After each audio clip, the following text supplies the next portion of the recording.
So obviously today's would have been Pat Tillman's 43rd birthday. There's a guy who played safety at ASU and as you played safety at ASU. What does his legacy to the program mean, and what does it mean to you guys as a group? Just first off, just what he did for our country as a whole as a sacrifice. I mean, that just shows the type of character he had. And then as far as for our university, that's just a great figurehead for us to have, and also the way he played on the field. So with tenacity and aggressiveness, we try to implicate that into our game. So yeah, big impact. I know Washington State kind of runs the same type of system as USC does. How do you compare their receiving corps versus USC's, and what you guys are going to see this week?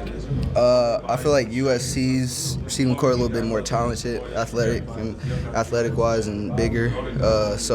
But it is a lot of the same system. A lot of time. They're based off of timing and stuff. So, and they want to, the deep ball. So we just got to make sure we do a good job of coverages and keeping our eyes right whenever we're in play action and stuff like that. Do you notice a lot of differences in the route structures that Washington State ran and the USC route structures? A lot more deep passes?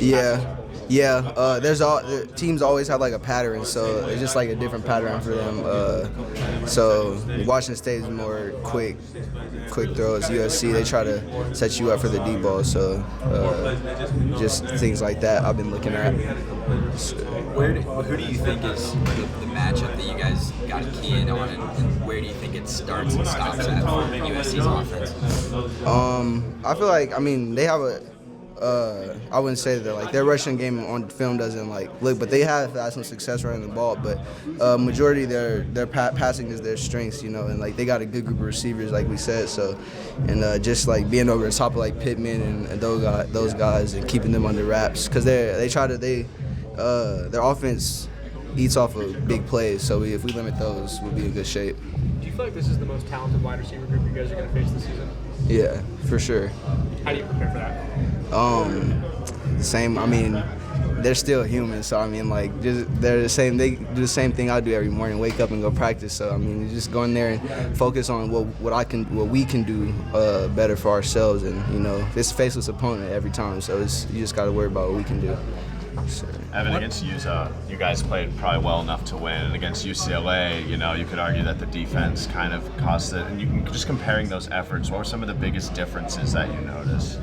We played in their backfield as far as line of scrimmage, and when we played Utah, we were in their backfield a lot of the times. In UCLA, we weren't. So that's the biggest thing right there. When you're back there, that causes a bunch of havoc, and you can get to the runner before he can get going. So when he gets, a hole and gets upfield, it's hard to tackle him. What are some of the things that make their receiving corps so good, in your opinion? Just they're very competitive. They go get the ball. They don't wait for the ball to come down. That's the biggest thing I've seen on film. With number 6, he goes and gets the ball, and then they got after the catch ability too. So, yeah. A lot has been made about the turnovers and forcing turnovers this year, but to have 7 in the last 2 weeks, is that an encouraging sign for you guys to get toward your goal of a bunch of interceptions like you guys said early in the season? Oh yeah. We've gotten a lot of fumbles. We have a few interceptions right now. I feel like we could be doing a better job, but and we've been doing a lot of drills and that in practice. So this week we look to go out there and just put out what we learned from practice and take it to the field. What do you remember about last year's game at USC? I remember it was up there. It was pretty low-key got it hot. I remember getting a cramp in that game. But no, I remember the punt return. They started off with the punt return, but we just stayed resilient. That was part of our how Coach Herm's mentality is always staying calm, because that for opening play they got a kickoff or punt return, and we bounced back and ended up coming back and winning that game. So. It's always a very competitive with them, so I'm looking forward. It's one of my favorite games. Does that give you confidence for this year's game, even though both teams have a lot of different personnel? The fact I bet I've seen. This is my 3rd year playing against them, so I feel comfortable, and I'm just excited more wise. So, and we're all amped up, and we can go out there and play fast and hard. So. How cautious do you have to be, because you are one of those guys that's played USC in the past, because they've changed their offensive scheme? How much do you have to be cautious between what you know from the past and how much you can't necessarily rely on that moving forward?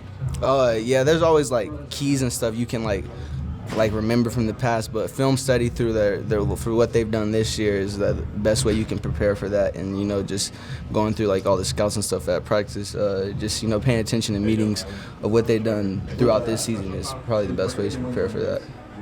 Evan, obviously this is the time of year where a lot of young guys start to just get like more game reps as the season progresses. I saw Connor out there in second team. Just how has he looked? Obviously he plays your position, and how have you tried to help him? Oh yeah, I always get with him with his footwork a lot, because downhill wise for running, like he's got that. He knows how to go fill a hole. So I try to like work on him with his coverage a lot. But he's very athletic. I think he's gonna be a real good player.